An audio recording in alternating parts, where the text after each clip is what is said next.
Hello, welcome to another video by Rick Miracle. Me. In my series Freemasonry and Satanism, a continuation of this book,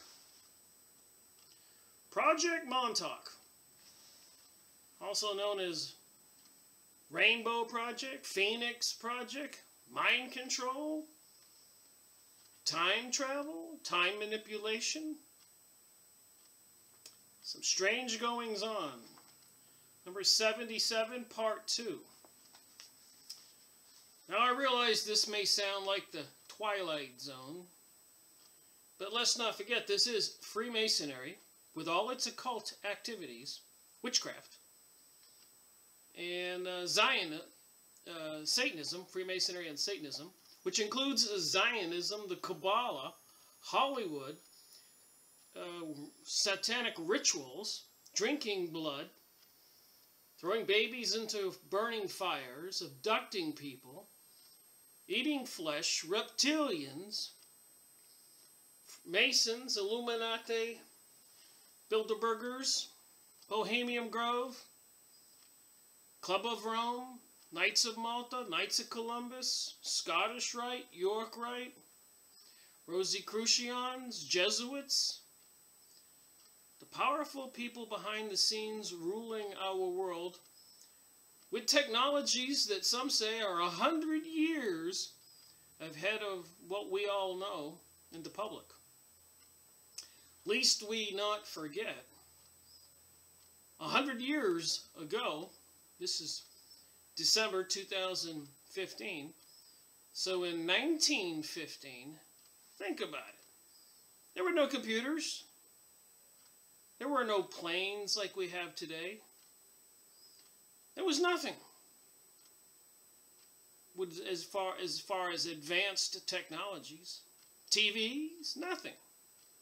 Nikola Tesla was probably doing some of his work. For the most part, thousands of years it's been like this with growth.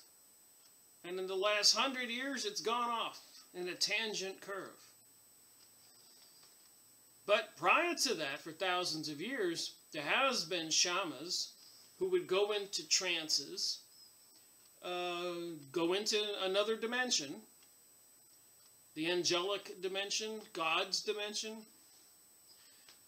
There's a lot of drawings and books and etched in stone pictures of snakes and other creatures. So what dimension did they go in? There's a lot of monuments on Earth, like the Sphinx, underground facilities, pyramids, monuments, stones, Machu Picchu drawings, Easter Island with those gigantic statues.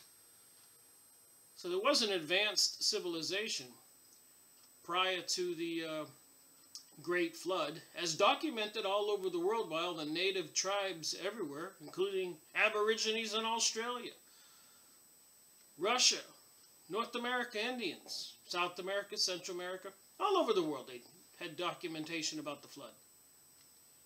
And apparently Atlantis, there's lots of stories of the sinister activities they were into.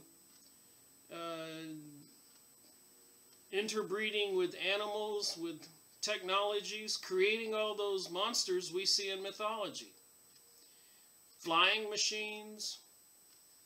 So we know that it seems that some kind of magic is real. If you read about Helena Blavatsky manifesting saucers in cups and other things, photographs of people with a ghost in the background, UFOs popping in and out of existence these days and recorded throughout history, Jesus Christ calling on God and manifesting baskets of fish and bread when he only had 2 fish and 3 loaves of bread.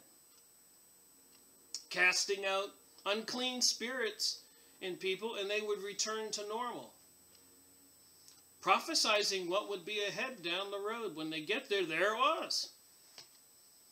He said, go to this one town and there's a donkey tied up to this, or pony, tied up to this post.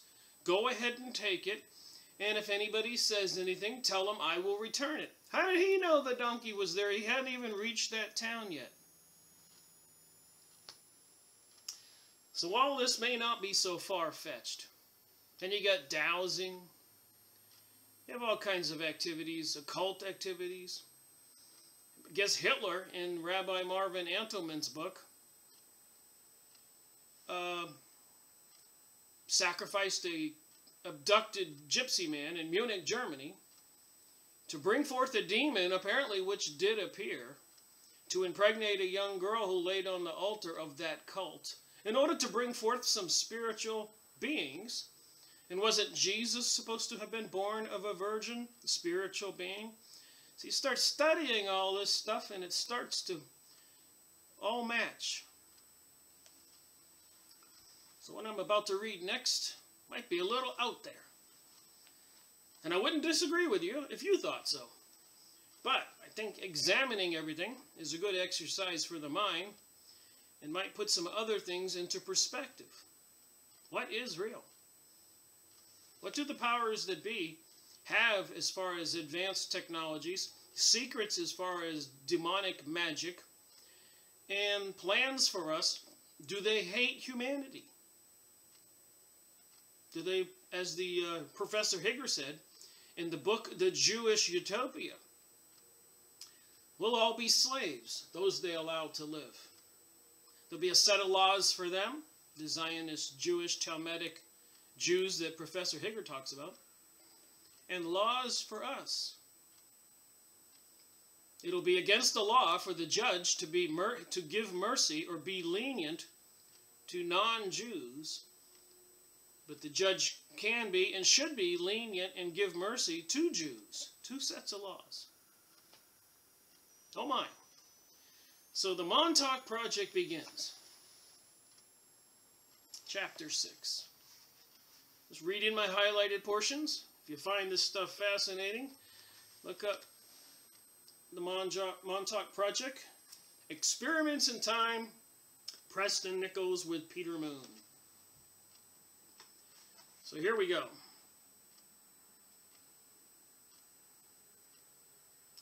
It is no secret that the Congress of the USA has tried to browbeat the CIA into finding out everything that goes on in the intelligence community. They try, but they're not allowed in. When Congress disbanded the Phoenix Project, the group at Brookhaven had already built an entire kingdom around this project. They had Reichian and stealth technologies that could definitely affect the mind of man. The Brookhaven group went to the military and informed them about this fantastic new piece of technology they were working on. They told them about a device that could make the enemy surrender without a battle simply by throwing a switch. Of course, the military was very interested. This was every war expert's dream. Imagine a device that makes the enemy give up before the battle starts.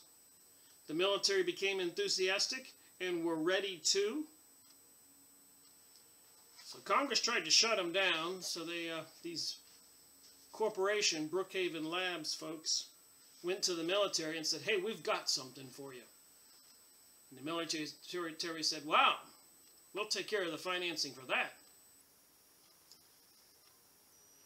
Of particular import on the technology list was an old Sage radar.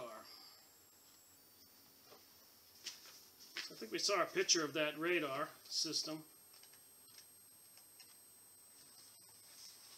in the last video.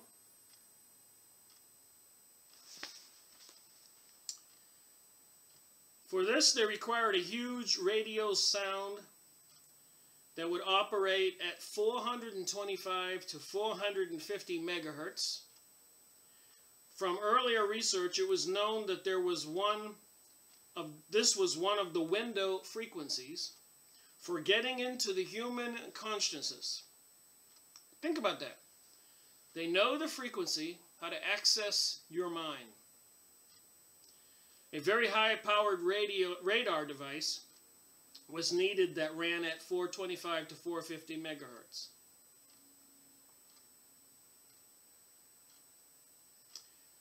It certainly raises an important question. Even if one doesn't believe this story, why was an old antiquated defense system turned on and utilized for a period over 10 years? So it was an abandoned base with an abandoned, outdated technology, but somebody was using it. For what?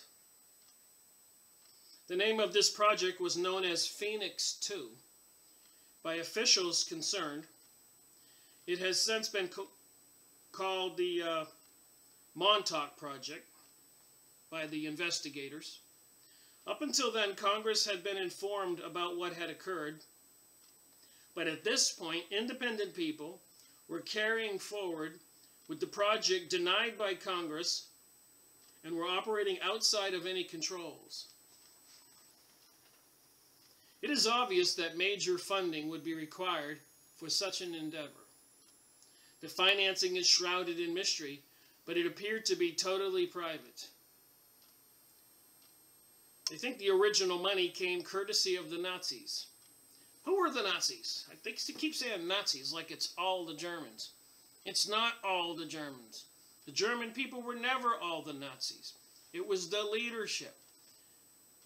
And they were financed by the Zionist Jews banksters, Rothschild, Rockefeller, involving Prescott Bush, George Bush's daddy's daddy. There's plenty of books on this. Who Financed Hitler by Suzanne and James Poole. I plan on going over that. And other books. The same people who pulled off 9/11. Bent on bringing about a new world order, which was written about in 1880 or something by Albert Pike, who wrote Morals and Dogma, the leader of the Freemasons for the United States, Southern jurisdiction. The general for the South in the war between the North and the South. So this goes way back. Protocols for Zion were written in 1880 or 1890. The State of Israel by Theodore Herschel was written prior to 1900. This stuff was going on a long time ago, and these people financed Germany and got them into the war, just like they're manipulating the USA people today. You try to talk to somebody today, and the Democrats will be hating the Republicans, and the Republicans will be hating the Democrats. They've all been fooled. The same people control both parties. I was on Infowars.com a few minutes ago watching a video. And even Alex Jones says, you know, we've been saying it and saying it and saying it. It really looks like it's going to be Hillary against Jeb Bush. And Donald Trump is in there to throw a wrench in the works for the Republicans, which they've done before. So anyways, apparently over there in Germany or France, a American troop train went through a tunnel carrying $10 billion worth of gold. At $20 an ounce, that would be $200 billion today. And they think that money was smuggled over here to the U.S., buried underground at the Montauk area. And it was used to finance the project, this Phoenix project, mind control. Was allegedly financed by the infamous Krupp family, K-R-U-P-P, who controlled the ITT Corporation, ITT. The Krupps were the owners of the German munitions factories for World War I and World War II. After being found guilty of war crimes and complicity with Hitler at the Nuremberg trials, the head of the Krupp family was paroled from a light prison sentence and allowed to continue his notorious arms dealings. Just goes to show you, the insiders always get away. By late 1971, the Montauk Project was underway. 1971. Weren't we just finishing going to the moon? Just saying. With no military or defense purposes to begin with, it was only designed for controlling the minds of the population in spite of Congress forbidding this project.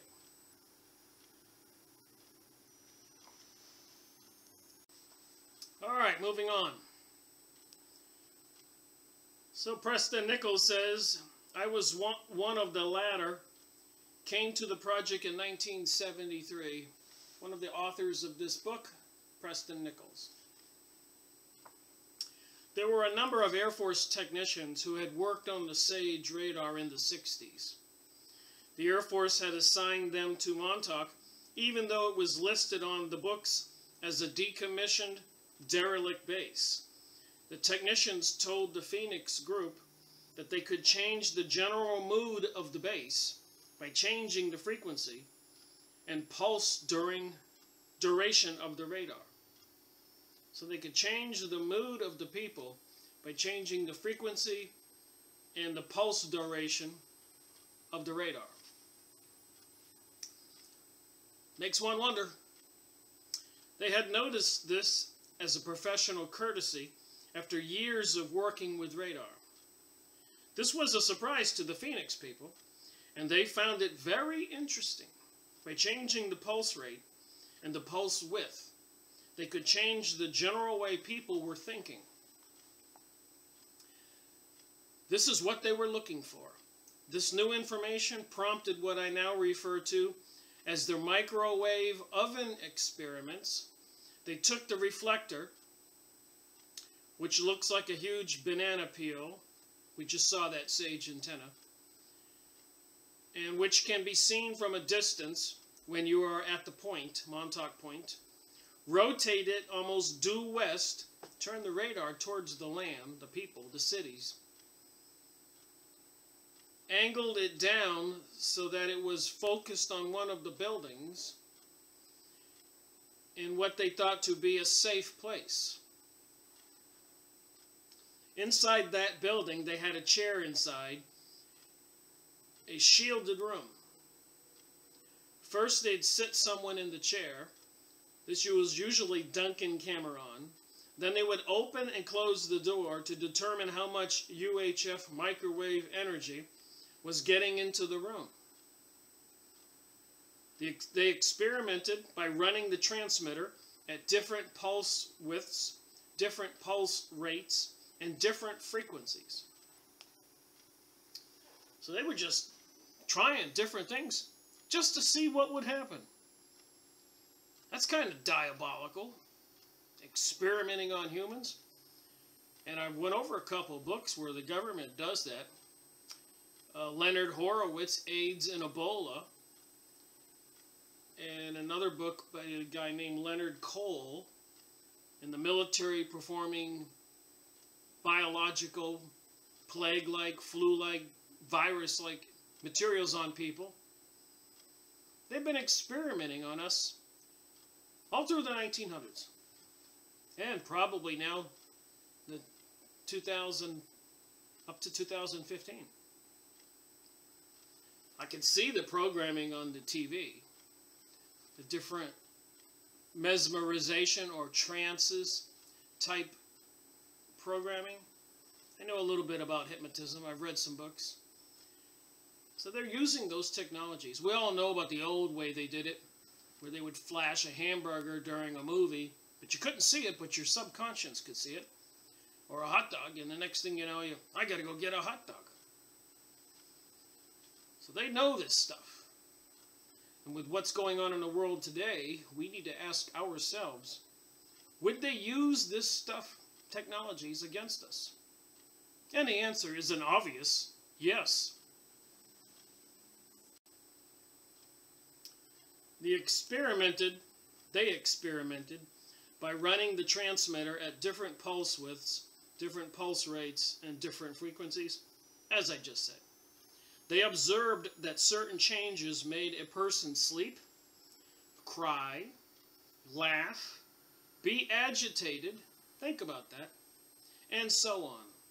There were rumors that whenever the SAGE radar ran, the mood of the whole base would change. This was very interesting to the project supervisors, as they were primarily concerned with studying the human factors.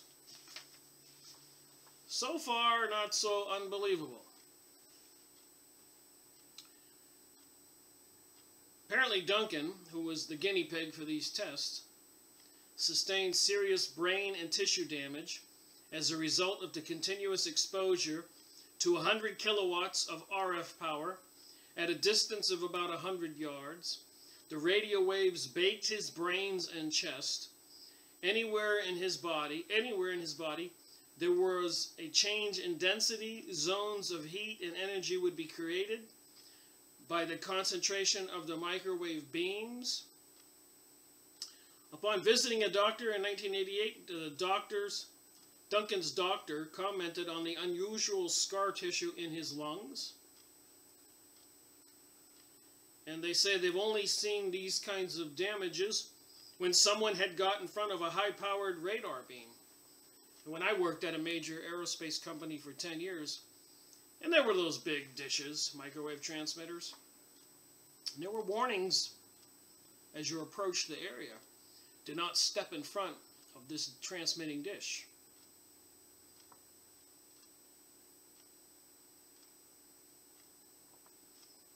So moving on, it wasn't until 1972, 1973, when it was finally realized that stealth technology dealt with non-burning radiation.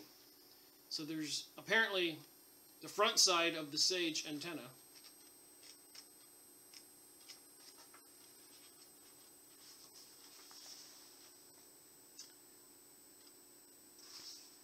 And apparently the back side. So instead of aiming the antenna at the people, which was damaging, they turned it around and aimed the back of it at people, and it had a different kind of frequency effect. It wasn't the same as the transmitted electromagnetic waves. It was some kind of reflected or different kind of radiation from the backside, which apparently caused some very strange things to happen.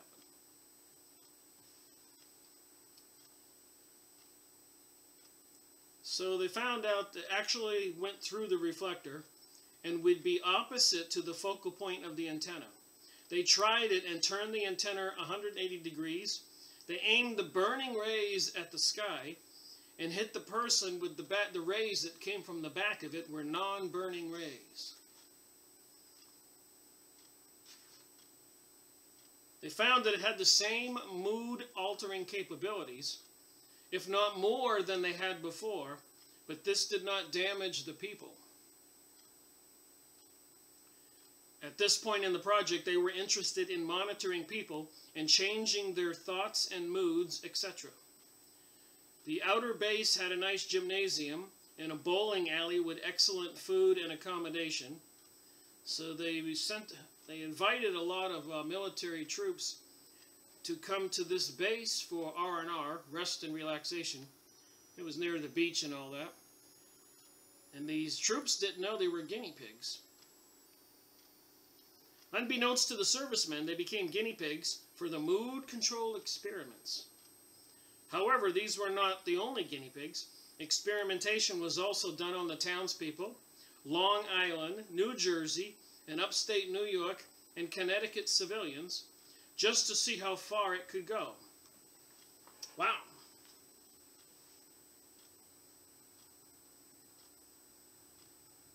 Time was spent monitoring different pulse types, trying this and trying that. They would note and categorize the different effects. It was all pure empirical experimentation, and a huge database was collected. During this period, they also experimented with frequency hopping. Frequency hopping consists of the transmitter instantaneously and randomly shifting around to any of 5 different frequencies that were being fed to the transmitter. This point became very important later on, as it was key to bending time. They discovered that very fast frequency hops made the modulation more psychoactive. So people with psychic abilities who can see in a distance, or a medium, you can go get your future read or something. So they found they could modulate more psychoactive. A database was then developed that would list the frequency hopping times, how they pulse modulated, the rate of the pulse modulated at, the pulse width, and the power output they pulsed it at. The database was very extensive and covered an extremely broad range of causes and effects. You don't need to be a scientist to understand this. Imagine if you were listening to the radio station and the transmitter, instead of just doing 105 or 95, just kept hopping around to different frequencies, and you hear a bit of this song and a bit of that song and somebody talking. That's what they did with these frequencies. After the extensive experimentation, they developed a control panel with which they could set different pulse modulations and timings. They knew with these different pulses and functions represented certain thought patterns from the individual. This meant that they could literally set this pulse at anything they wanted and expect a desired effect to take place. They could expect a desired effect to take place. And we know they're building those Gwen towers everywhere. By the way, I'm going to show some pictures on this video about Gwen towers. I went to Gwen towers and images on the Yahoo search, and there's a whole image site with information. The researchers were able to derive programs whereby they could focus on a car and stop all the electric functions in it, so they could make your car shut down. One day there were military vehicles riding around the base. They suddenly ceased to operate without any function. An investigation ensued to find out what was occurring with the transmitter at the time, and a program was developed. At first, the program could only get the lights in the car to dim. It was eventually refined to where the program caused all electrical functions in the vehicle to cease. We're in a lot of situations where those UFOs flew near a car and everything would shut off in the movies. Several years of research and collecting information finally yielded a mind control device. The next objective was to create a precision technology with the material. In order to do this, help from a very strange sources was enlisted. So apparently here's one of the amplifiers, an amplitron.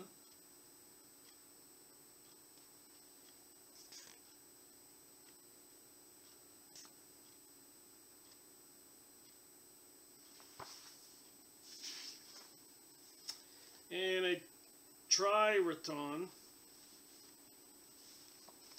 You got to drive the Sage antenna with these amplifiers.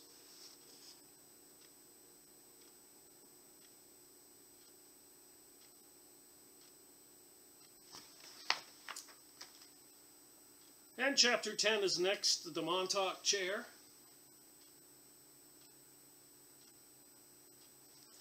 But I think we'll look at these Gwen towers, some pictures first. I thought it might be kind of interesting to look at some of the pictures. I found that the ground wave Gwen image websites, here you can see they're disguising them to be a cactus. And the cell phones, I guess you could pulse modulate these and frequency modulate these. To what effect? They're certainly not going to tell us if they're dangerous.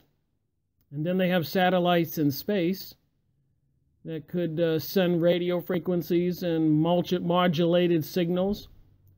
And then we got the HARP systems, dozens of these all over the planet that can beam high energy signals anywhere they want. It's crazy. We don't know what these technologies can do, but apparently they can cause kind of anomalies in the air, as you can see in this particular picture. And we got a book here, The Body Electric, by Robert Becker and Gary Sheldon. And also they've got these antennas designed to look like trees, as you can see in this picture. These facilities are everywhere. Another design to look like a tree. So you could be driving down the highway and you'd see this and you'd think it was a tree if you didn't focus. And of course television, games, and all of that could be intentionally used as mind control devices, which is probably why they switched from analog to digital signals. So to stop radiation, remove the key from the PA interlock system. So it's dangerous, no doubt about it. The entire network is hooked up everywhere to every household, laptop, iPad, cell phone, who knows what else. And these Gwen sites are everywhere, all over the United States. You can look these pictures up on Gwen Towers, GWEN images, another tree designed to hide the transmitters. They're really into this technology. They even have a logo, Ground Wave Emergency Network. I noticed on these particular poles, those look like little tiny sage antennas that they were using at Project Montauk. The picture I just showed in this video. And they're probably connected to satellites in space.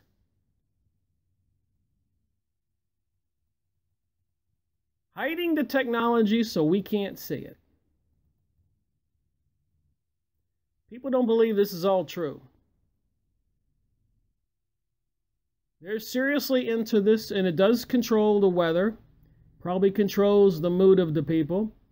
Destroys bugs, bees, plants, trees, fish, and animals, and everything else. Project HARP. How the government is controlling our weather. And everything else around us with electromagnetics. The design of this stuff goes back to the Nikola Tesla time, as you can see here. And they put these things on water towers. They're everywhere. It's big business. I have friends who own land, and they get paid quite a bit of money to allow these towers to be put on their land.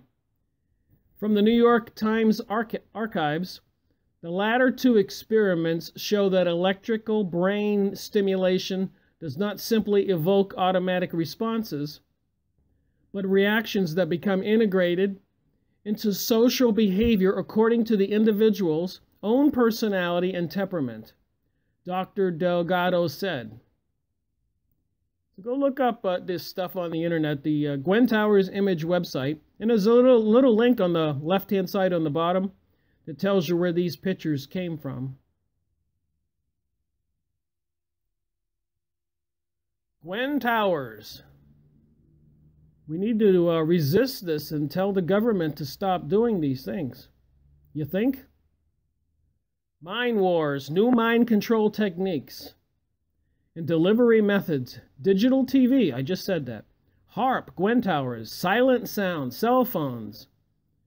Washington, merry-go-round, exit defense system, enter another. Like I said, locations of Gwen Towers all over the U.S.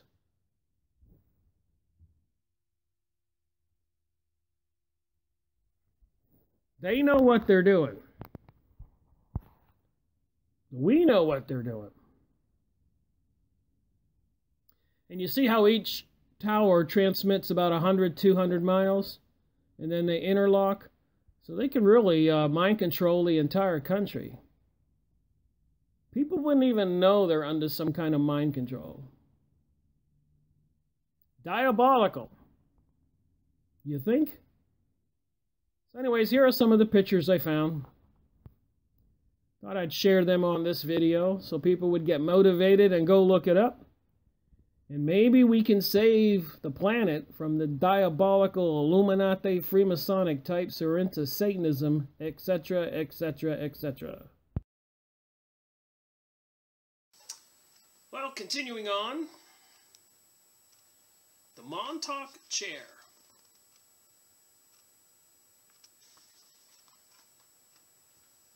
You know, when one does research and starts looking into the oddities, unusual activities that have happened on planet Earth throughout history, one almost has to believe that anything is possible. There's more to reality than we know. All right, Chapter 10, the Montauk Chair. In the 1950s, ITT developed sensor technology that could literally display what a person was thinking. It was essentially a mind-reading machine. It is still a mystery how this technology was developed. It has been suggested that the research was aided by the Sirians, an alien race who came from the star system known as Sirius. So there we go. Do we believe in aliens or not? Are they beings that have been on planet Earth all along, also mentioned in the Bible? So anyways, 3 sets of coils were set up in a pyramid around the chair. There was also a coil around the top of the pyramid to parallel the base coil. The person would be placed inside the field of the coils.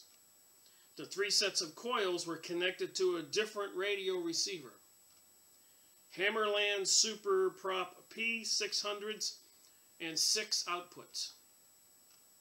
An independent sideband detector, which had a floating carrier reference system, would provide 6 outputs from the 3 receivers.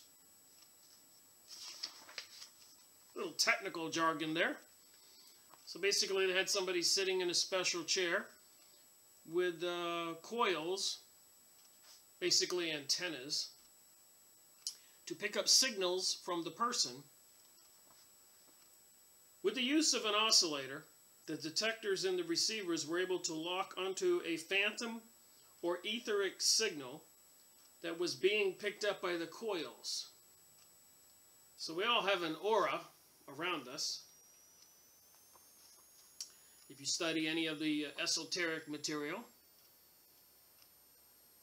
the detectors would lock onto the noise peak that the coils picked up from the 3 sets of frequencies the receivers were tuned to.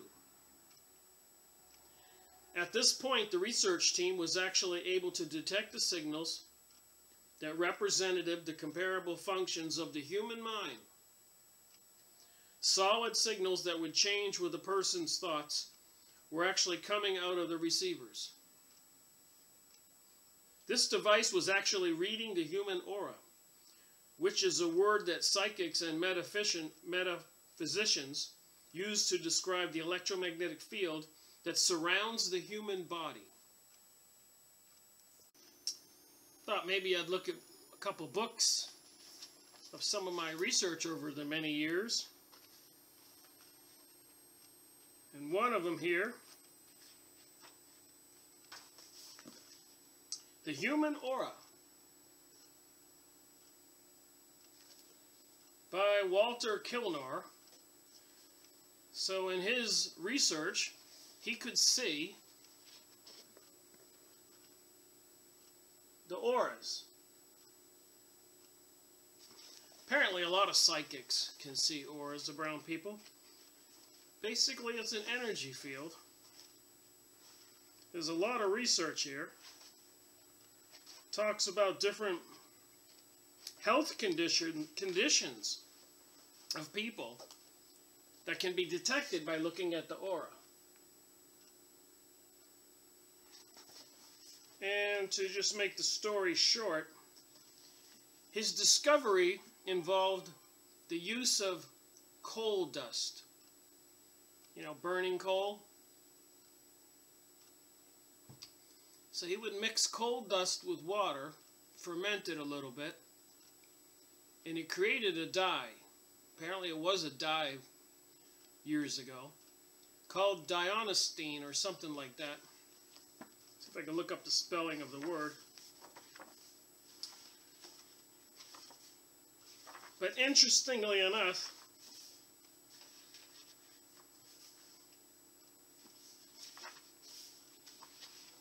the Dionysian, or however you say it, if I can find it here.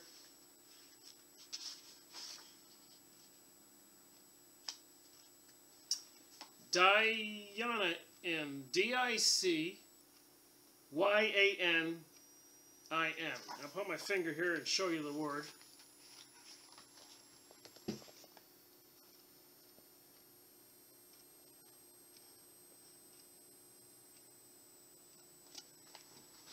So basically it's coal dust and water put between two sheets of glass about 1/4 inch apart, like a little window, sealed around the edges like a fish tank, and pour the coal dye, Dionysian, into this 2 sheets of glass, look through it, and anybody could see the human aura. What's interesting is the government has made it illegal to possess this Dionysian. Strange? Why would they do that? Just a little more credibility to when we're reading the book about this research. Mind control, reading the mind.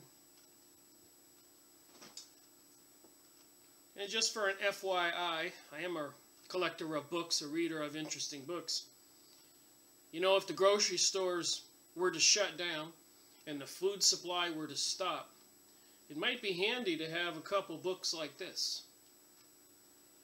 Edible Wild Plants.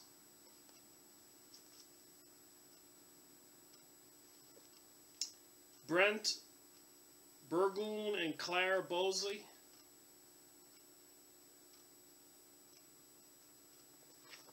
Goes into a lot of detail about plants, how to eat them,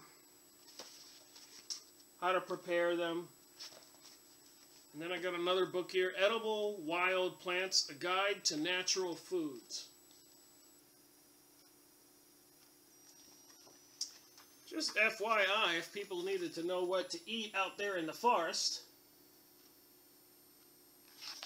if there were a natural event or man-made event, it might be handy to have these books. Another thing, other books that I read, Accepting Your Power to Heal, a personal practice of therapeutic touch. More about psychic research and how to see if you've got the energy to heal people.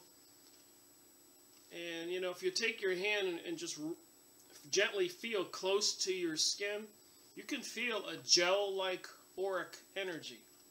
You can do it to somebody else if they're laying down. Just gently go close to their skin and you'll feel it.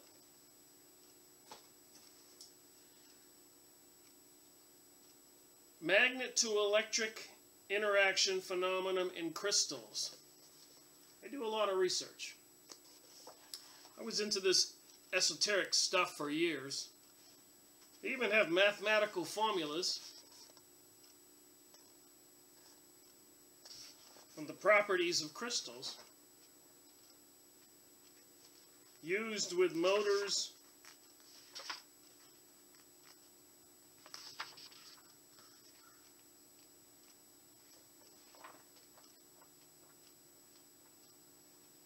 just a lot of stuff people are not aware of.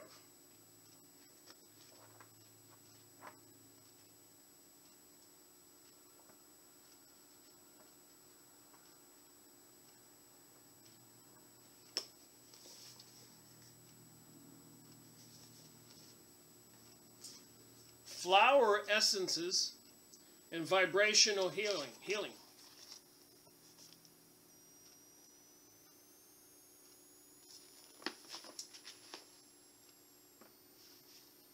Antibacterial, antiviral herbs and how to use them. I study this stuff. Pages and pages of material.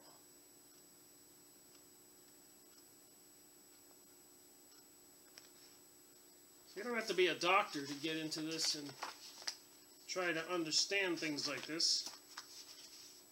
But they got a neat little chart here. So if you have different parts of your body that are ill, as it shows you right here,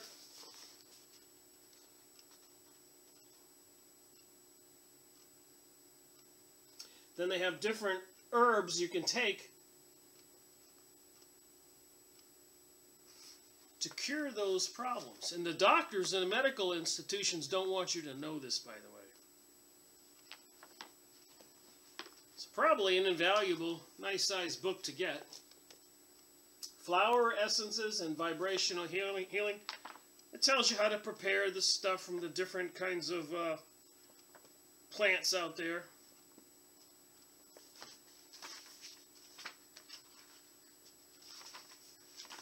I'm a firm believer in studying all kinds of material.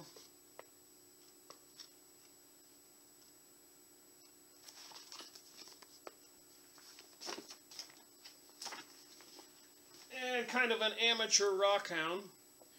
Gem, Astrologer, and Stepping Stones. More to do with the esoteric nature of crystals and rocks.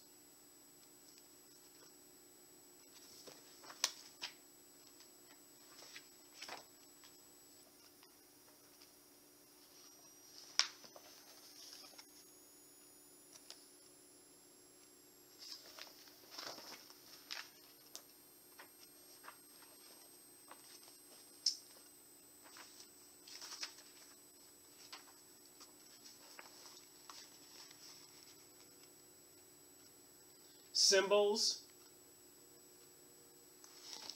So my research has a ways to go.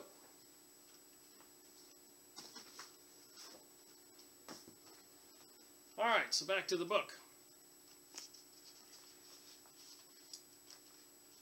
Maybe the book will make a little more sense if we keep our minds open and aware to other realities and what possibly occult magic the evil forces can be into. We ought to know what good stuff is out there too.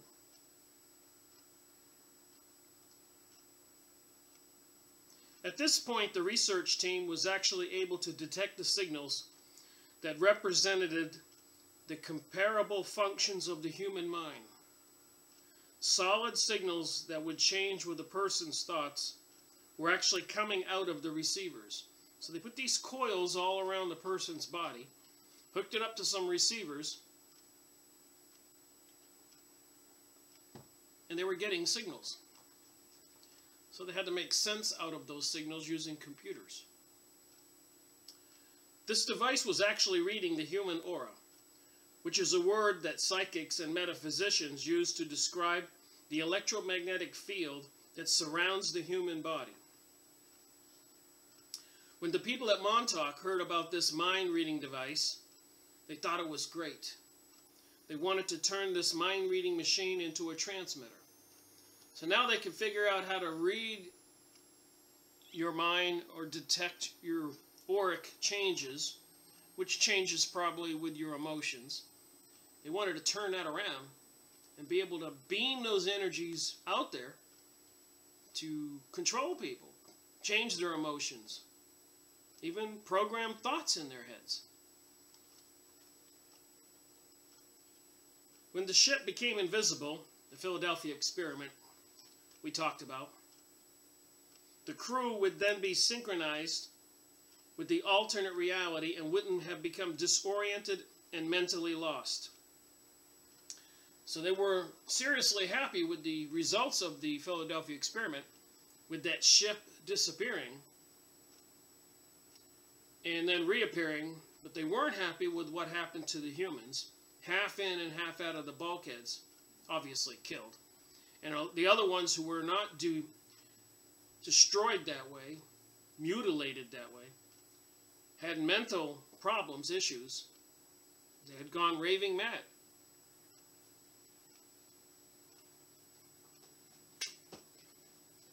I did get that other book in the mail yesterday. So we got quite a bit of a collection of material on this stuff. What's real and what's not? That is the question. At this point, the chair was procured, which we now refer to as the famous Montauk chair. I'm only reading my sentences here, not the whole book. It was about this time that I remember Al Elac, taking on a key role. Al is one of the authors of the Philadelphia Experiment and other UFO conspiracies. That's his other book I have, on the Philadelphia Experiment and other UFO conspiracies. It says on the back here,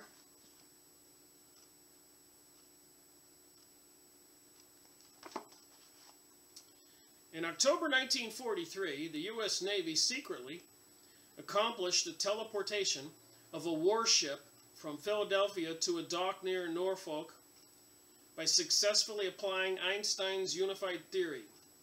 The experiment also caused the crew and officers of the ship to become invisible, during which time they were sent to a time-space warp into another dimension. The majority of the crew continued to experience devastating side effects for the rest of their lives, becoming invisible and catching on fire. Some of these people burst into flames. There's been documented events like that throughout history. For the first time, a survivor of the experiment tells of his personal story and how the project was actually the end result of alien technology. What are we to believe?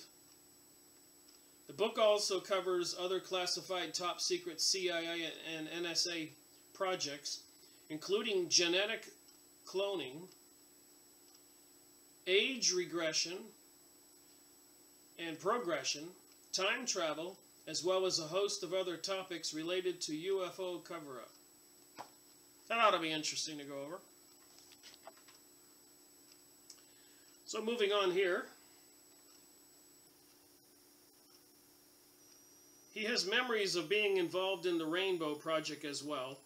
Originally, he was brought to the project to explain what was going on metaphysically with the use of the transmitter on human beings. He was chosen because he was not only had an engineering background, but he was psychically sensitive and had an extensive knowledge of esoteric matters. So they're tying in the esoteric nature of the occult, magic, witchcraft, with high technologies developed today, radio transmitters, receivers, etc. Not too good for us, maybe.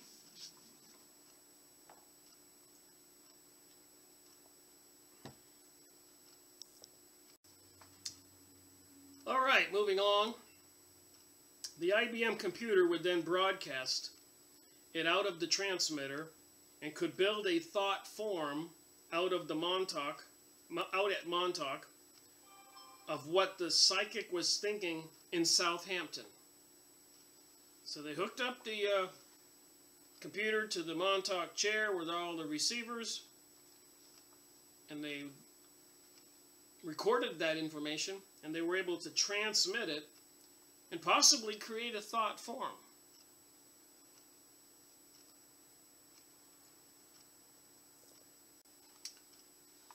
The device was essentially a mind amplifier. This was their first objective: get some thought fidelity from the chair through the Montauk transmitter and out to the antenna. Besides Duncan, there were a couple other additional psychics on site. So they're using psychics in these experiments with the receivers and transmitters and computers, compiling data, manipulation of the human mind, understanding how it works. They literally tuned up the computer programs. Finally, the thought forms became clear. Moving on. To better understand a time glitch, imagine time as a continuous pulsation or flow. As the basic pulsation of time interacts and changes form with other flows or other phenomena, We have motion as we know it, against the backdrop of time. When these core pulsations that make up time are shifted due to a reality change or other phenomena, the direction, speed, or flow of time is changed. This is what is known as a time glitch. Theoretically, these occur every now and then, and since we are referenced in our reality, like the Schumann frequency, that's a pulse about 7.8 hertz cycles per second, that syncs up everything on the earth and can get altered, let's say with a blast, a wave, solar wave from the sun, maybe a nuclear explosion, or maybe all those HARP transmitters, or all the grids of 60 hertz power lines all over the world. They're experimenting and trying to understand the causes and effects and how to control them. There's something very sinister and nefarious going on in their research. And we humans are the guinea pigs. Is this true? Yes? No.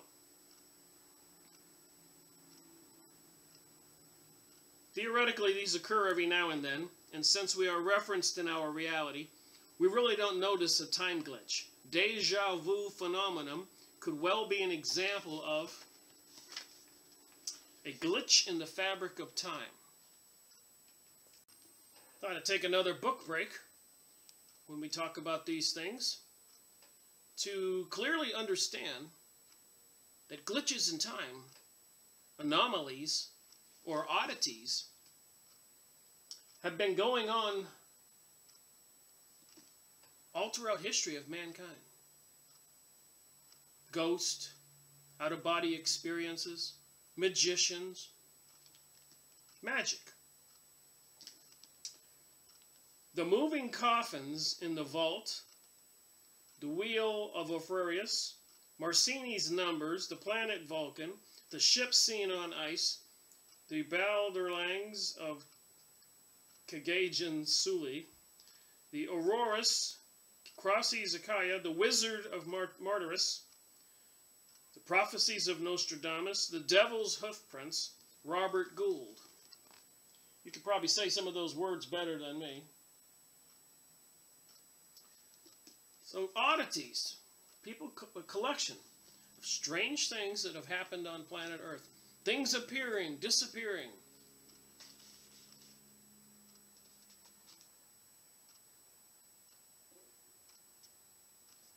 Different stuff in your Orpheus wheel.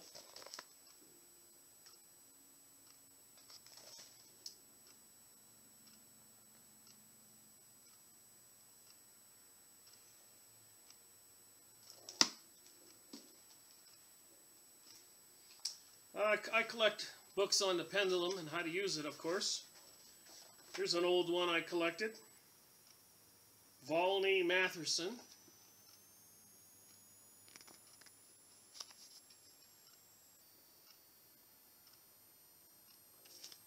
A lot of people throughout history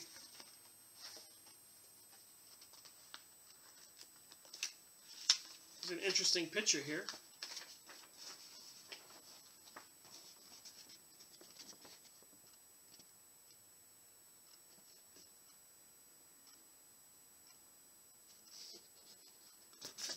There's the use of the pendulum there with the lady. The instructions.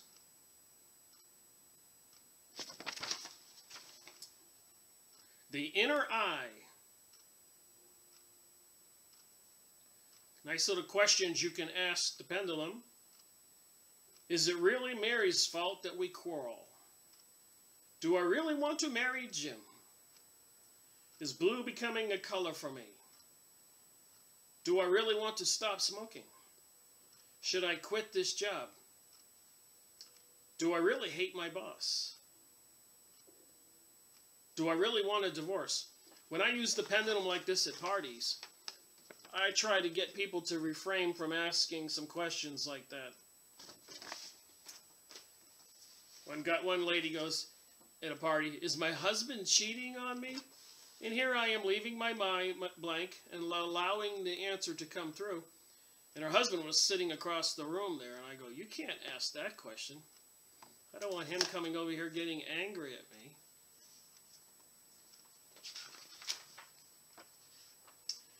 Creative image therapy. Just some old documents I found in this book here.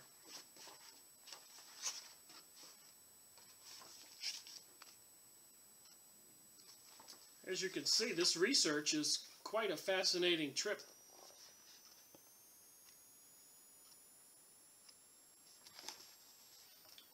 And one reason I got into this is I was reading biographies of famous scientists and famous people of the past, because I don't trust the universities and the system today. I felt that they were concealing something. I do have a degree in electronic technology. I did work at a major aerospace company for 10 years. And they, as a lot of people know, no one person knows the whole thing. It's all chopped out bit by piece, bit here and a bit there and a bit there, the technologies. And someplace higher up, they put those technologies together for whatever they're building, but anybody at the lower levels never sees the whole picture. Here's a pendulum question. Shall I have more money?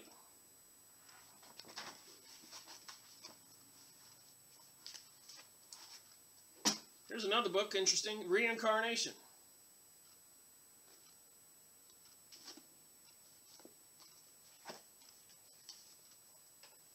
From the viewpoint of physical science alone, however, there is most convincing evidence that a human being survives bodily death. I've read a lot of books, and I have more to read and to go over in the future. We're just doing this Peter Marathon, Montauk, mind control, time travel investigation by the government's marathon, because I felt it was important to consider these topics when we know that we have an evil government ruling the people who are pushing forward towards a new age and a new world order. Just saying, might behoove us to understand this stuff.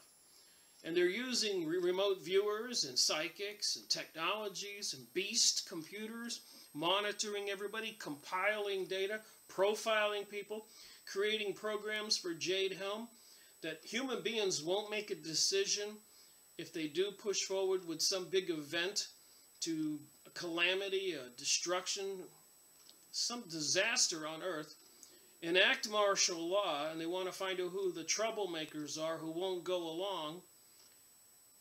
And the computer program will make decisions and maybe automatically send out a drone or some other, triggering some other radar device targeting people.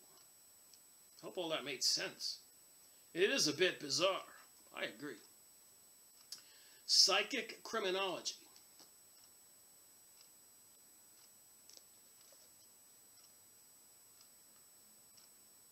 Practice and authoritative. This book constitutes a comprehensive manual of operation for using psychics in criminal investigations. So these Pentagon rooms full of psychics who want to find out who's not going to go along with disarming the people, the New World Order, the Talmudic Jewish people taking over the world, the Zionists, where they say the best of the Goyim will be killed, the Illuminati, the Freemasons, and on and on and on, the cult, Rosicrucians, Kabbalah, Hollywood. You can go get these books. Look them up. Read them. Beware of familiar spirits. An investigation into the occult and psychic phenomena.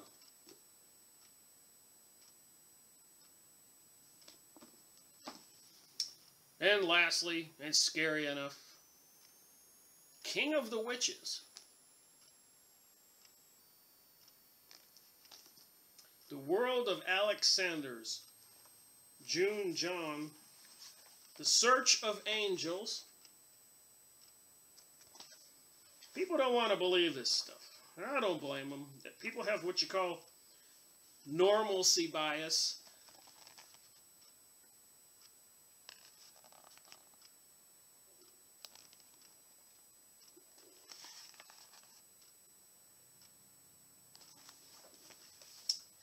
But I read and study everything.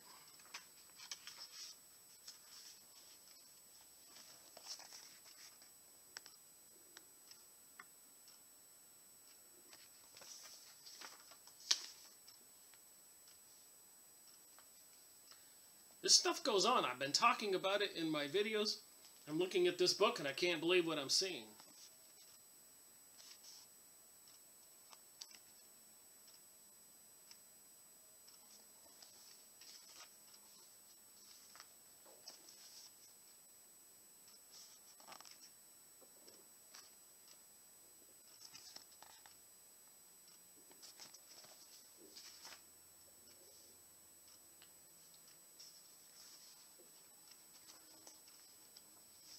Big yikes to that.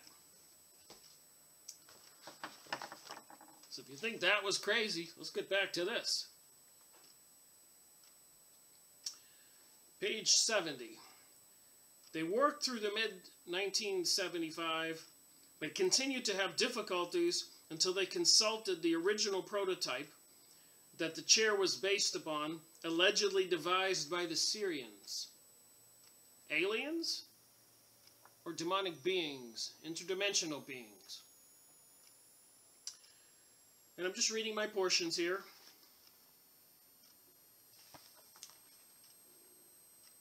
Nikola Tesla had designed receivers for RCA in the 1930s. Tesla's work during this period was done under the name of N-Turbo, which referred to his mother's maiden name. These Tesla receivers had very special coil structures. They were normal type radio coils, but were arranged in strange coupling patterns as set up and designed by Tesla. The setup of the Montauk chair was also enhanced by the Helmholtz coils.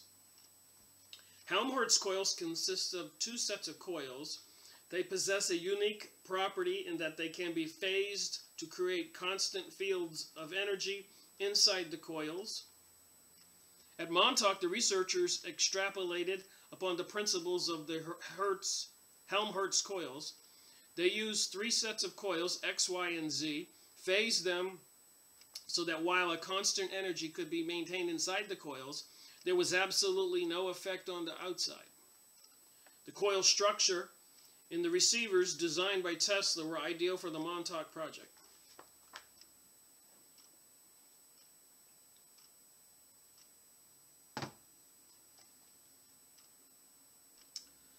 It should also be noted that the coil structure in the Tesla receivers is also known as the delta T, or the delta time coil structures.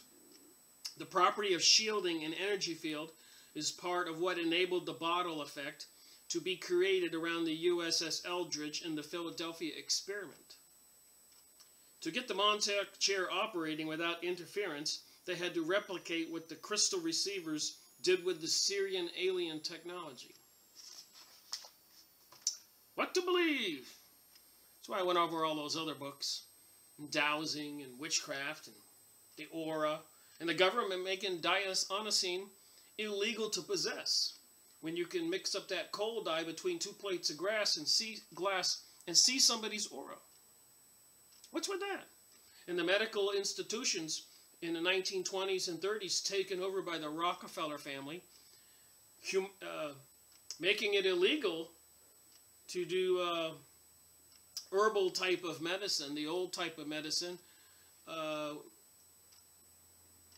had homeopathy and allopathy, and they took over the medical doctors and created the medical associations. It was a takeover of the medicine and health of the people of America. The Rockefellers were deeply involved in that. There are books on that. I've read the books. We'll go over the books. Eustace Mullins' Murder by Injection was one book that details all of that. Forcing the counties and cities everywhere to put fluoride in the water, fluoride in the toothpaste, which apparently calcifies the pineal gland, which disables most people's psychic abilities. Rabbi Marvin Antelman writing the book to eliminate the opate. The opate means believe in God and prayer and all that. They even have this big group going on now, advertising with billboards, freedom from religion. We know with the aura material and the reincarnation book and all these other books I have, that we are spiritual beings in these biological bodies, but apparently they don't want us communicating with the higher dimension, the God of the Ten Commandments, Jesus, and treat others how you want to be treated. These people don't want that kind of world. They want a chaos and anarchy world. As George Bush said, as Hitler said, they want to undomesticate mankind. Just saying, it is what it is. They want to return to the golden age, the Caesars, the arenas, throwing people in the pit with the lions. All kinds of viciousness going on in the world. Slaves and masters. Is that the New World Order? We went over all those books about Zionism and Talmudic Jews, and we can see what's going on in the world, the murder and mayhem in the Middle East. And then they got this stuff. When everything is digitized, one is no longer in real time. A fake time is created. We all know that the TVs are all been digitized. I suspect it has something to do with mind control. This is the type of coil setup they did for interacting with the auric field around the human body so they could pick up on the signals. Here was the Montauk chair and the computer equipment in this book. Some kind of design of all the computers and the circuitry. And we've got another chapter here, Creation from the Ether. Now think about this. If you study any of these books on witchcraft, the Theosophist Society, Helena Blavatsky. So when you talk about creation from the ether, manifesting things in the air, in that book about oddities and other books like that I have, where whales were found in a field in Kansas. Many, many examples of these feats of magic, unexplained. So apparently there is something to these electrical fields that can open up these portals. And we are talking about Freemasonry and Satanism. And we know the powers that be have a lot of black op programs and projects using drug money. The emblems on some of the people involved in the policing and the equipment they're sending all over the country. 30,000 drones, FEMA camps, hollow point bullets. And also I got in the mail that thing from the United Nations about biodiversity we need to go over. They have plans for total control and takeover of the world, using the environmental issues, the climate change issues, the global warming issues, overpopulation issues, which I have an interesting thing to talk to about that. It occurred to me, they're lying about everything else. I said to myself, there is no way there are 6 billion people on this planet. So, getting out my trusty little pendulum, leaving my mind blank, and asking it, are there 6 billion people on Earth? It's giving me a no. I know you can think that I'm doing this, but you can get a pendulum and practice for yourself, and you'll see that it does do this. It always amazes people when they think I'm doing it. Go back to ready. I have to tell my mind, go back to ready. So anyways, I took the pendulum and I drew a little graph. I'll do it for you here. Are there more than 1 billion people on planet Earth? It's doing a yes. Are there more than 2 billion people? It's doing a no. Are there more than 1.5 billion? No. 1 million 1,100,000,000. Yes, see that? It switched.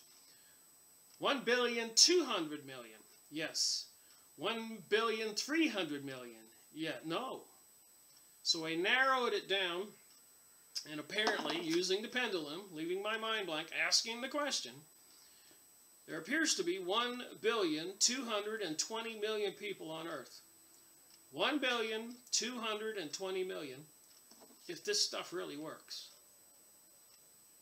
I can use it to find water, and we can see that the psychics are hired by the government in criminology. We know we have an auric field.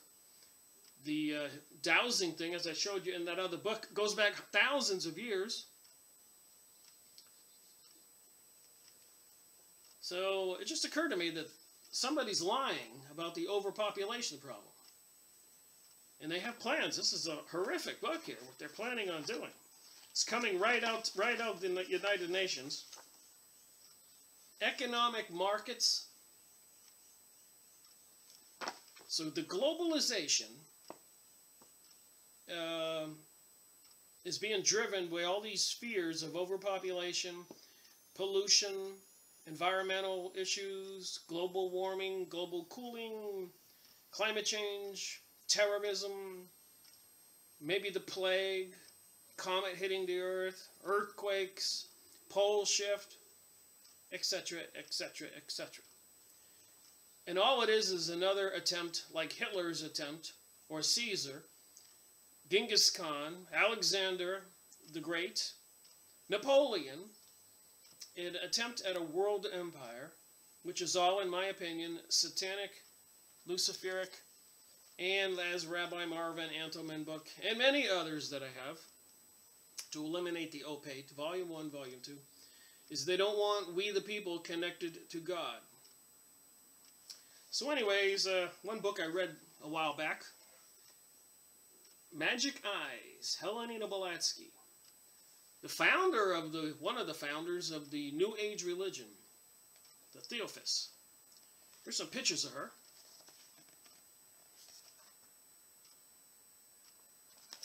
So her and apparently this guy, Annie Besant, Colonel Olcott, and Madame Blavatsky created the Theosophical Society.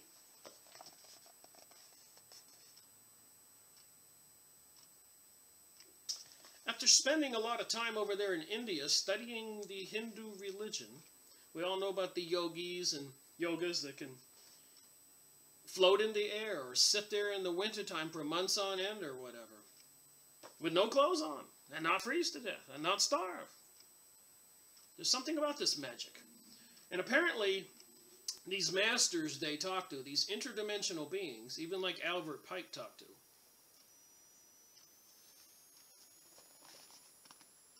look like these people.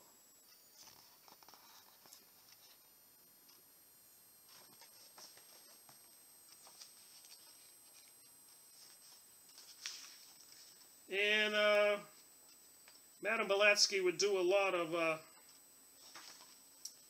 magic, feats of magic, and people would come to try to test her and see if there was any rigging up of mechanics or tricks in the room.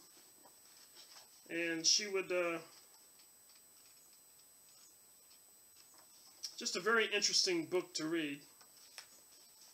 Here's one of these yoga guys.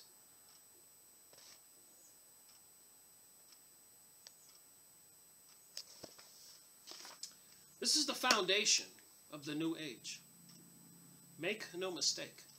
And it is tied in with the Freemasons, Illuminati, and all those other groups, Knights of Columbus, Knights of Malta, Rosicrucian, occultists, Hollywood, witchcraft, and so forth. And they got these other books published, The Reappearance of the Christ.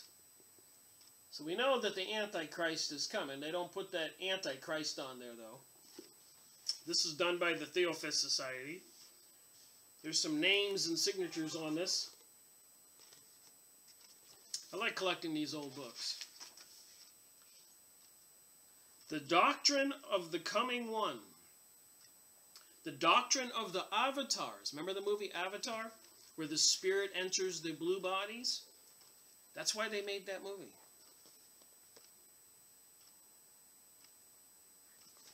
The coming of the avatars. So I read this book. I'm going to go over this book. It says here, the work of the Christ. Page 85. I just randomly opened it. As physical life nourishing the cells of the body, this life is found within each atom or substance as the central point of living light. As livingness, seen as love and light, within the heart, when this livingness is present, expressing itself, the human atom becomes part of the spiritual hierarchy. A lot of people are into this New Age stuff. As life more abundantly, this life can be known as love, light, and power within, and above the head of the disciple of the Christ. Above the head of the disciple of the Christ. This abundant life enables him to cooperate not only with humanity and with the spiritual hierarchy, but also with Shambhala. I've been talking about that. The center of life in its purest essence. Shambhala is over there in Tibet in the mountains, a secret facility. And this book, apparently with some people into some tall alien creatures.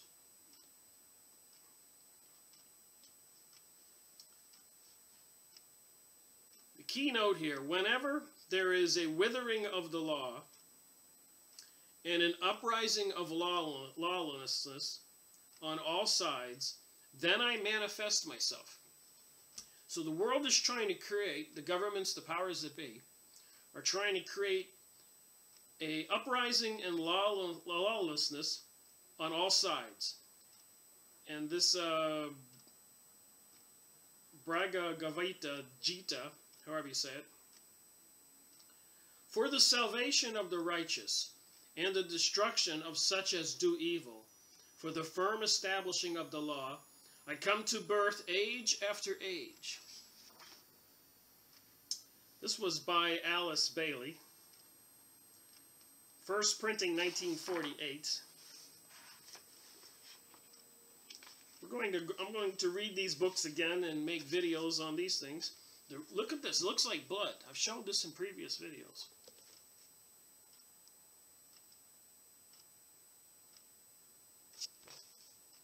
Look at all the writing here. Somebody studied this book. Got a lot of books with all these notes. I even have little letters in here of the notes.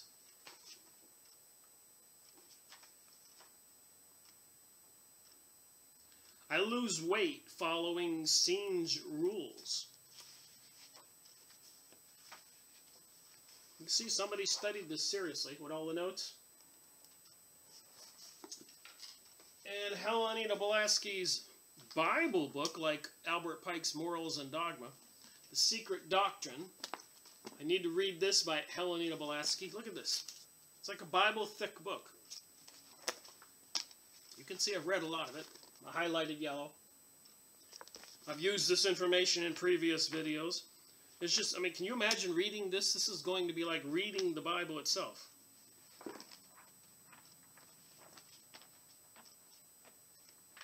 And she got her information from those interdimensional master beings, the pictures we just looked at. And lest we not forget, I did go over these books, Bringers of the Dawn, the Palladians, and another one here by Barbara Manichek, Earth, Palladian Keys to the Living Library, where these alien entities said they made a mistake by fooling with the human design in history years ago, and they want to come back and fix everything. And then, of course, Constance Coombe's book, The Hidden Dangers of the Rainbow, talks about the, you can't count them, the organizations all over the world, into the mystery schools of Babylon.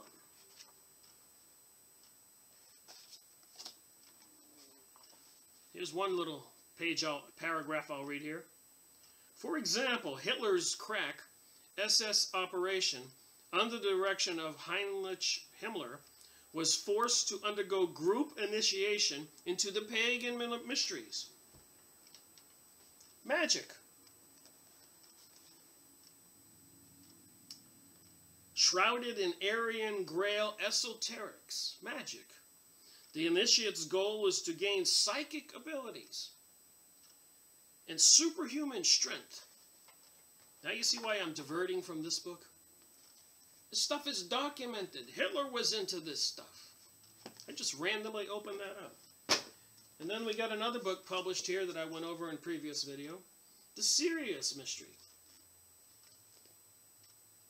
Apparently there's a tribe of Africans, in Africa, a tribe, who had documented etchings on caves in the mountains or whatever, or in their tribal records, about the dog star, or Sirius, and the hidden twin that was so small you can't see it, but it was in their religious history.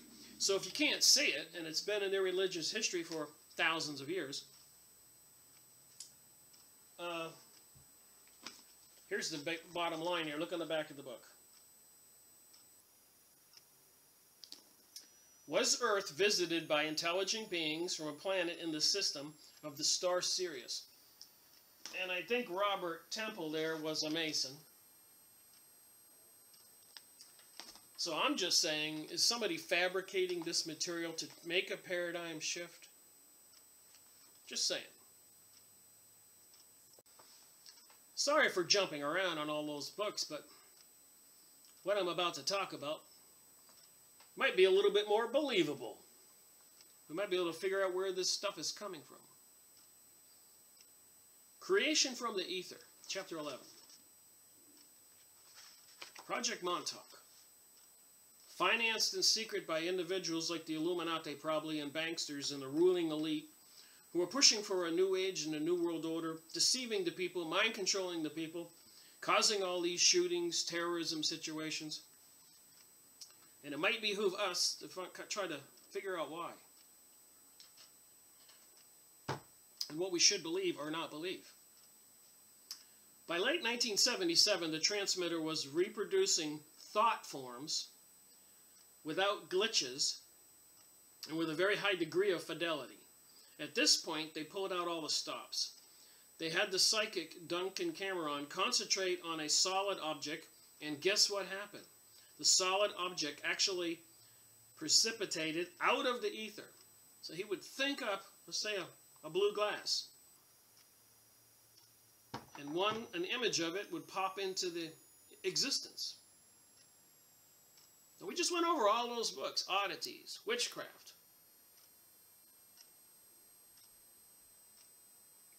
Knowing that Jesus, in the Gospel of Mark, manifesting food from 2 fish and 3 loaves of bread. Many examples of this stuff throughout history. So we need to wrap our head around this stuff, that it might be plausible, it might be real, and the powers that be have this knowledge. And that they don't have good intentions towards the rest of us. And they might be lying about the population of people on the planet. They're lying about everything else. They didn't go to the moon. They couldn't go to the moon. They can't get through the Van Allen belt today. And apparently, another spooky thing, I'm paying attention, I watch videos, I study. I've been watching those flat earth theory stuff, which I don't buy that. But there was a couple of things that did kind of click in my head, and I said, oh my. One was, they sent up 400 nukes, Russia and the US and other countries, exploding them in the upper atmosphere. And I suppose you understand that's how they X-ray the ground. Is they drill a hole, put the explosive, and then they monitor it, the vibrations, and they can get an image of the underground. So they were trying to get an image of what's over our head. And some people seem to think there's a vast dome over our head. And then I'm thinking, wait a minute. If you go look up the Rosicrucian material, the occult, the magic, I've got the pictures. And apparently, they have this earth under this gigantic dome. I'll try to find those pictures. Crazy stuff. In his mind, he would concentrate on a solid object, and it would appear somewhere on the base. Whatever Duncan would visualize, the transmitter would transmit the lattice or matrix for and build enough power to materialize whatever he was thinking. In other words, if he would hold an object in his hand and or visualize it, it would appear at a given spot. They actually had discovered pure creation out of thought with the use of a transmitter. Well, in Genesis and the Bible, it says God created the world out of thought with a word. Whatever Duncan could think up would appear. Many times it would be only visible and not solid to the touch, but like a ghost. So he was creating these things, and some of them were transparent like a ghost. And sometimes it was a real solid object that was stable and would stay. Other times it was a solid object that would remain as long as the transmitter was turned on and then fade out as the transmitter was turned off. So they're experimenting with this stuff. I keep saying Illuminati, Freemasons, other Mystery School of Babylon groups. Babylon means gateway to the gods, overthrowing all the countries in the Middle East, murdering the people, running them out of there, sending them to Europe, sending them to the United States. Somebody's trying to change the world. What Duncan thought of as a subjective reality would be created as an objective reality, either solid or transparent depending on the circumstances. For example, he could think of an entire building, and the building would appear on the base. This type of experimentation was routine. So remember that big city that they saw in China recently. Big holographic image of a city in the sky. They're freaking everybody out. There's videos of that on YouTube. The first experiment was called the seeing eye. With a lock of a person's hair or other appropriate object in his hand, Duncan would concentrate on the person and be able to see as if he was seeing through their eyes. Well, that's how psychics find lost people, and how voodoo works, as I've talked about in previous videos. Over and over again, we keep coming across the same stuff. So they need to get something like your hair or your skin or fingernails, which has a particular vibration that syncs up with you. It's like a psychic will go to a crime scene, let's say a murder, and pick up an object and actually be able to see what happened in that room during the murder. In the Abbey Merlot, in my dowsing book, he had done that many times, and at one time the Catholic Church banned dowsing because apparently this murderer was tracked down by a dowser by picking up an object and following it down the old trails to some abandoned house far away. There the murderer was, with the gold. So the Vatican, the Pope, said, wait a minute, we don't want this to get out. Man, nobody will be able to commit crime. The Vatican, the leaders, the kings, the queens. So they made it illegal. Then they had, of course, the Inquisition and burning witches and everybody at the stakes. Makes you wonder why. They were trying to eliminate that knowledge from humanity. Even when the conquistadors marched into Mexico and all over the world, the Library of Alexandria, they always wanted to destroy the occult, esoteric information. Kill the shaman, get his secrets. Peru, Mexico. The Library of Alexandria had tons of ancient books and scrolls. They burned it. William Reich, the guy who invented or discovered organ that could cure cancer. Food and Drug Administration burned all his books. We went over that.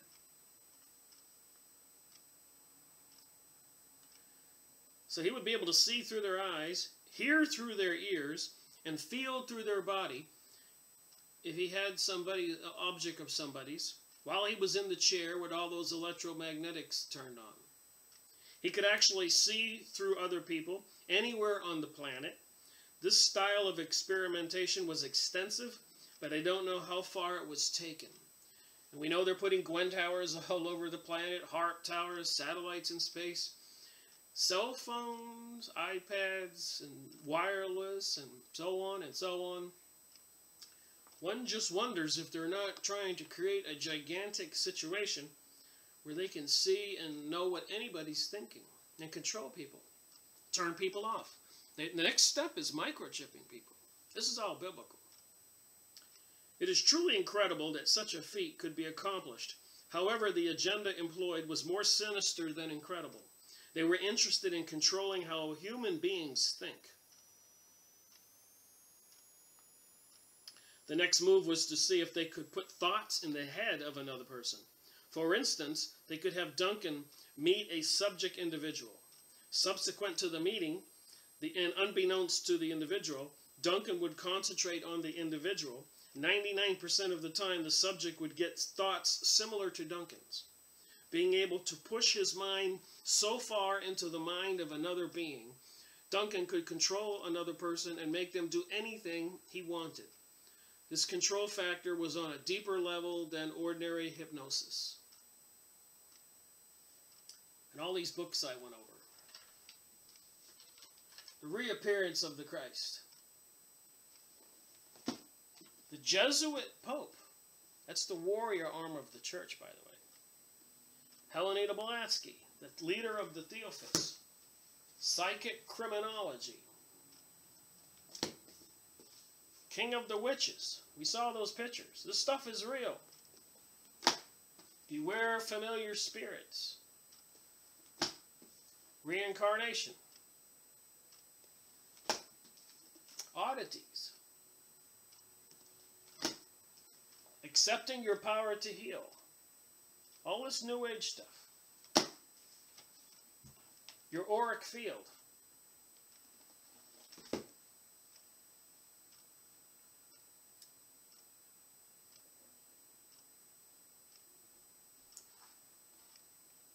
Through Duncan, the equipment in the Montauk transmitter, scientists could actually load information, programs, and commands into an individual's mind.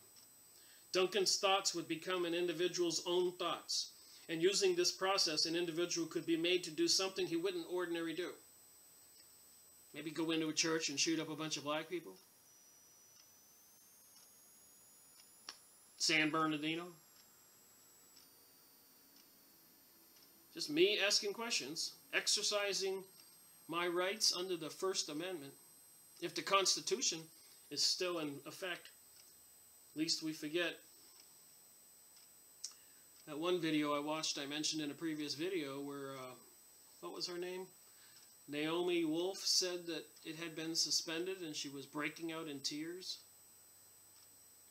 Jade Helm all last year, troops being dispersed all over the USA.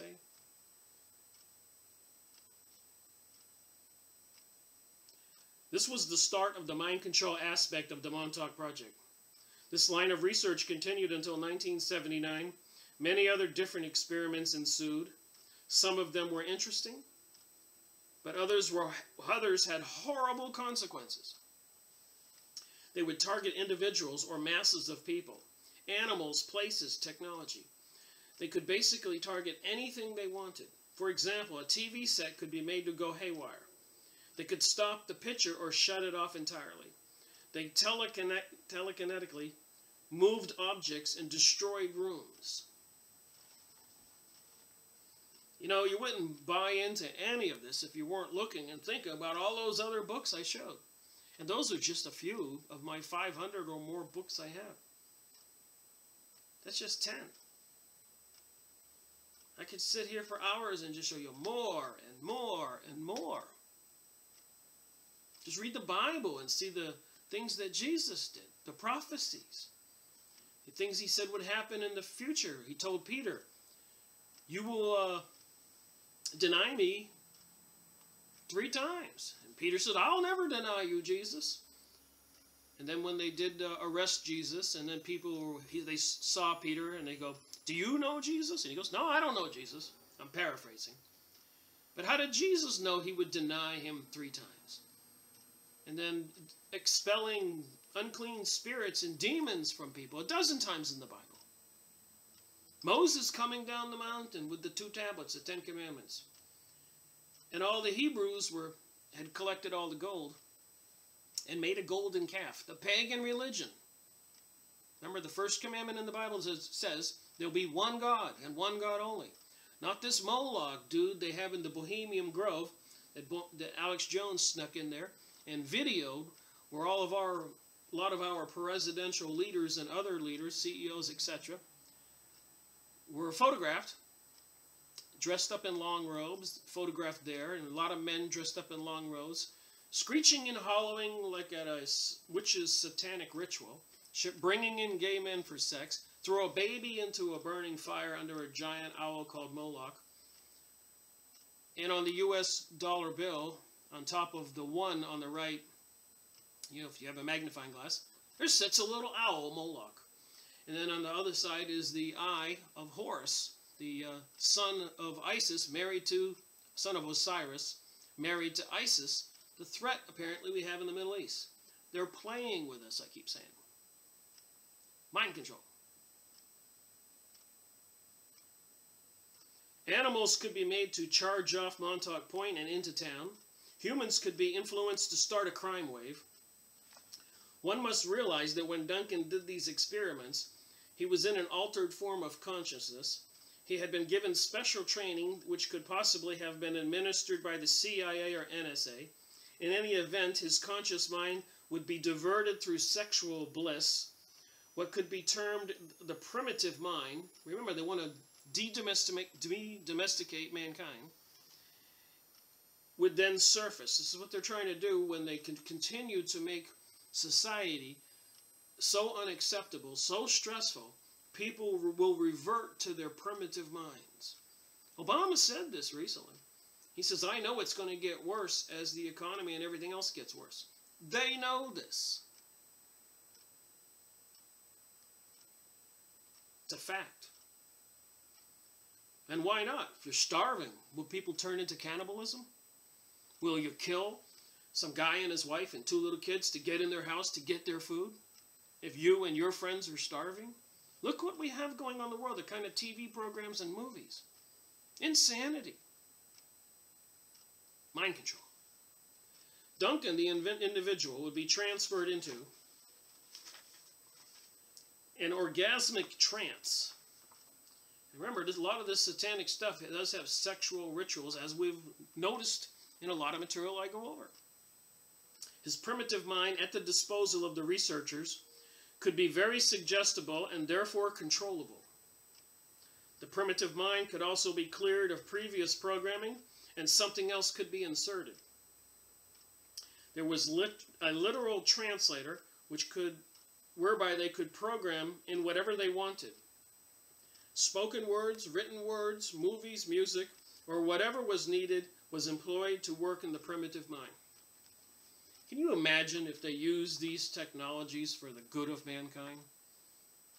I could go on down to the technological lab and say, hey, program me so I can play the piano. Hey, I'd like to be a doctor. Put on some kind of electromagnetic hat. A couple hours later, I'm a surgeon. Off on a mission. Just saying. If they used all this stuff they have for the good of mankind, imagine where we would be. They have free energy devices. We don't need nuclear power plants. We all know, and we watch these videos on YouTube, all the pundits are just like in shock and awe at Fukushima. That the governments are doing nothing about it.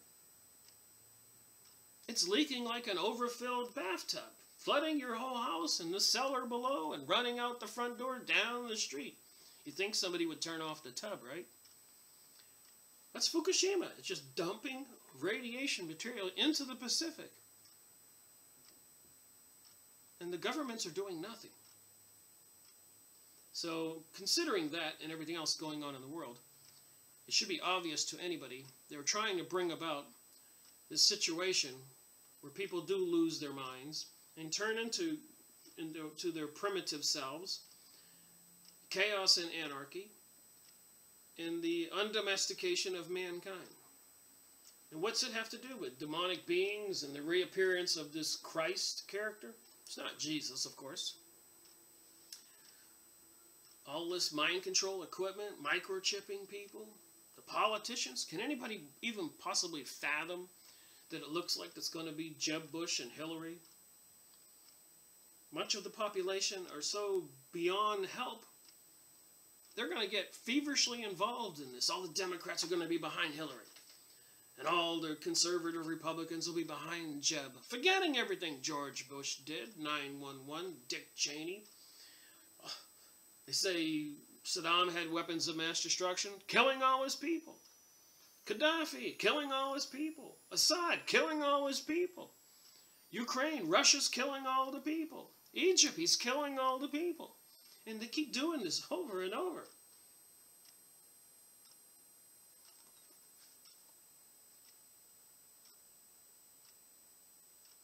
By 1978, the mind control techniques were fully developed and recorded. 78, 80. 35 years ago, I wonder where they are now. I wonder why they switched from analog to digital TV. I wonder why we all have those high-tech iPhones, iPads, wireless, secret Gwen towers, harp systems, sky spray, and all the other mental traumas and stress induced on the population by the TV program, the news, the newspapers, the words out of the mouth of the politicians.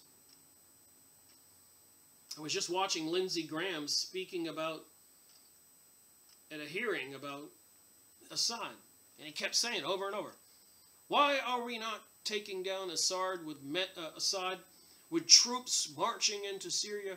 Isn't he the guy who killed 250,000 of his people? He said it over and over. So people believe it. Just like the 6 billion people on Earth. When maybe it doesn't work. But my indications tell me there are 1,220,000,000 approximately. Get yourself a pendulum, draw yourself a little graph, ask some other questions, check out the quality of water, read a book up on the subject, and find out yourself and report back to me in the comment section, or talk to a psychic or a medium. But I think they're lying about 6 billion people. And we know they have a goal. Biodiversity. I got the book on Agenda 21. We got the documents on sustainability. They just had treaty and meetings and decisions were made over there in France on global warming. Or was it global cooling? Or did they decide just to call it climate change? When the climate has always changed.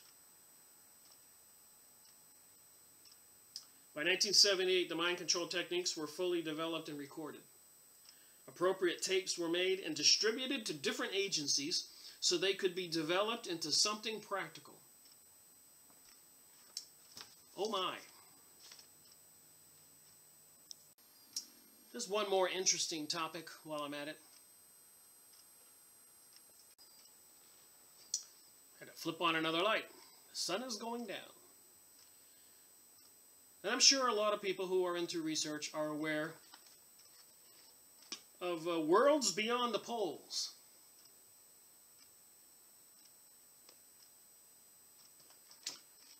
We know that a lot of countries all over the world have bases down in Antarctica.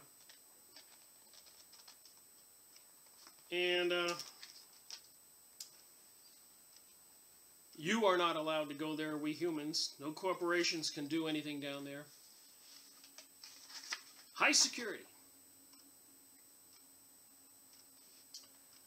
So apparently, some people believe that inside the Earth,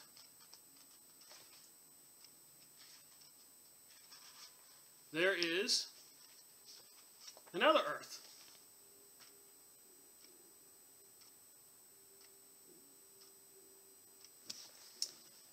That's one theory. Another theory is the Earth is a flat Earth. And I really avoided getting into this topic. Some stuff in this book. I have other books on this. But the other one is we're a flat Earth. And there's a big dome. And it's all some kind of creation. Holographic reality. Electromagnetic design. Held together that way. And of course I said, well, I don't believe that. Then in my research, I remembered on Hermetic teachings, we've all seen this, and I think one was in the Lost in Space movie, where they had found themselves in one reality and had to go through a wall to get to another reality. This is the ancient teaching about planet Earth. That we're all under a gigantic dome of something. And I remember these pictures in ancient history. I said, wait a minute, that's crazy. And it has stuff to do with magic, tarot cards, snakes. Look at the creature on this thing here, on the bottom.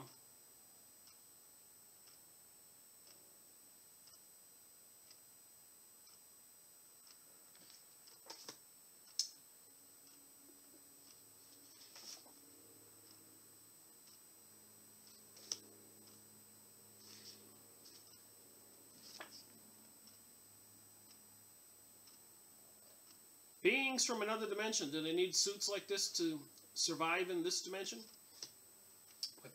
The aliens, apparently, according to some of the documentation, have been abducting humans and mixing their genetic material with our genetic material to try to help their race survive. And I guess they want to settle here on planet Earth. Just saying. We're going to get into the Twilight Zone. We may as well get into the Twilight Zone. The magician.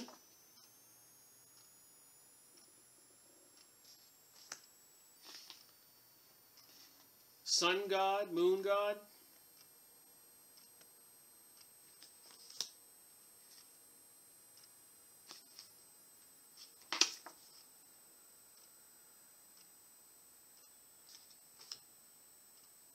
The Ace of Wands. The Lord of the root and power of fire. Look at the triangle up on the top corner. The Princess of the Pentacles.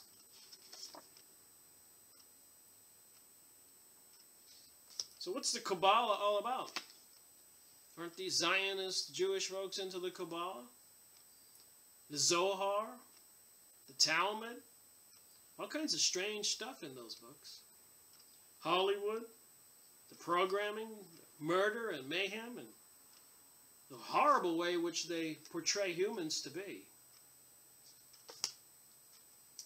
Mind control chairs. Manifesting things out of thin air with the technologies. These symbols all over. The snake swallowing its tail. The star like that on the Israel flag. Star of David. He used it to call forth demons.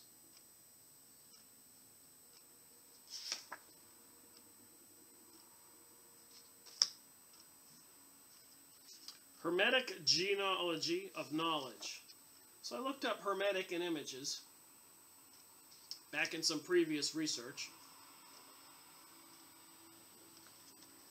Galactic center, anti-center.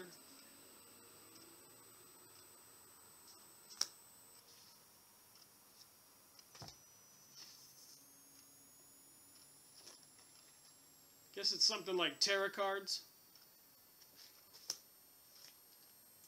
The Hermetic tarot people into this. The owl Moloch they throw the baby into. Here's an owl.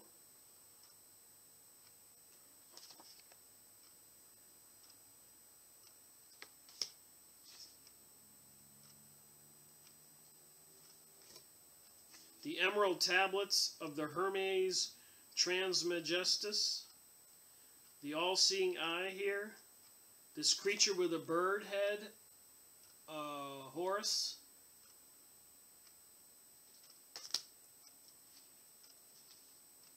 A figure, Hermes, I think. It looks like Minerva.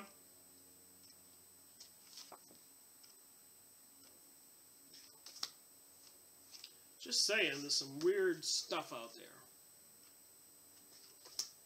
What does it all mean? Magic is everywhere.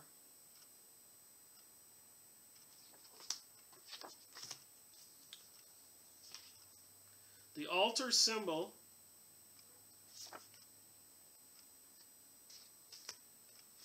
Remember crop circles?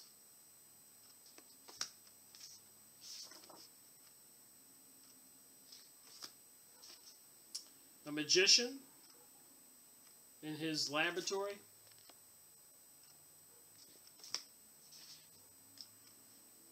The 7 candlestick thing of the Jewish people, menorah, that they now put on the White House lawn, or in the White House, but they don't allow the Christmas celebration.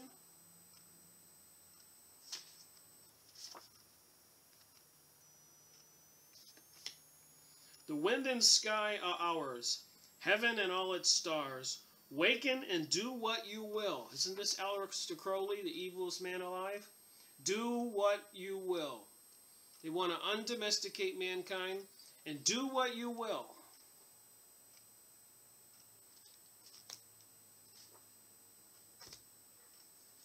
All this esoteric stuff.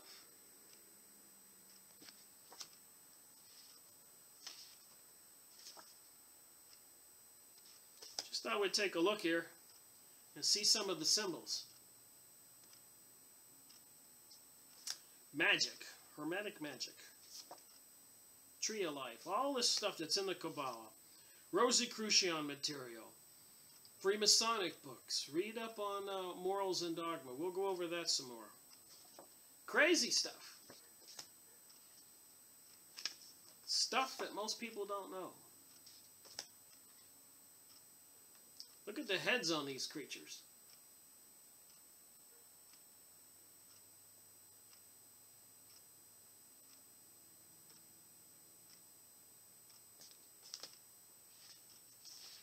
Lord of flames and lightning.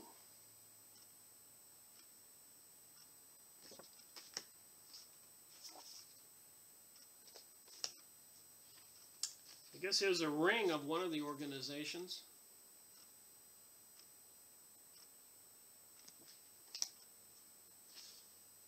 Illuminati figure here.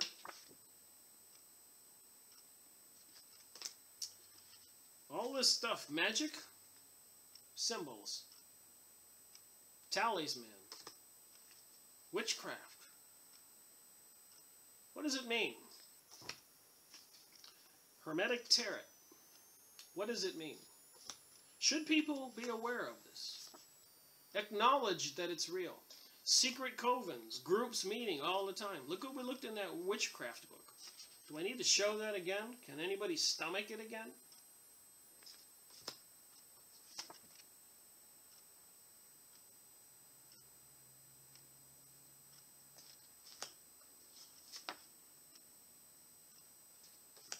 What is reality?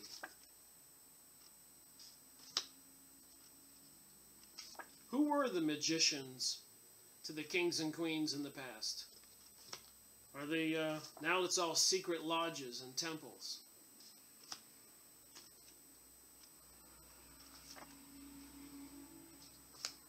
So you can look up Hermetic images. Here's the word Hermetic. New realities, Hermetic laws, and sacred geometry. Do you see what I'm saying? What are the plans for mankind besides microchipping them and apparently lying about the number of people, creating these laws now coming out of the United Nations, biodiversity assessment? I thought I was getting the 900-page book for $9, but I get tricked every now and then. They got plans for the whole planet.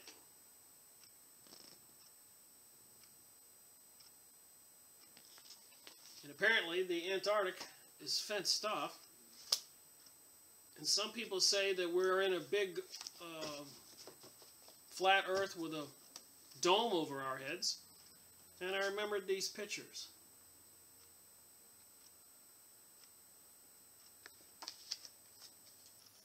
Thank you for watching my videos, Rick Miracle Reporting.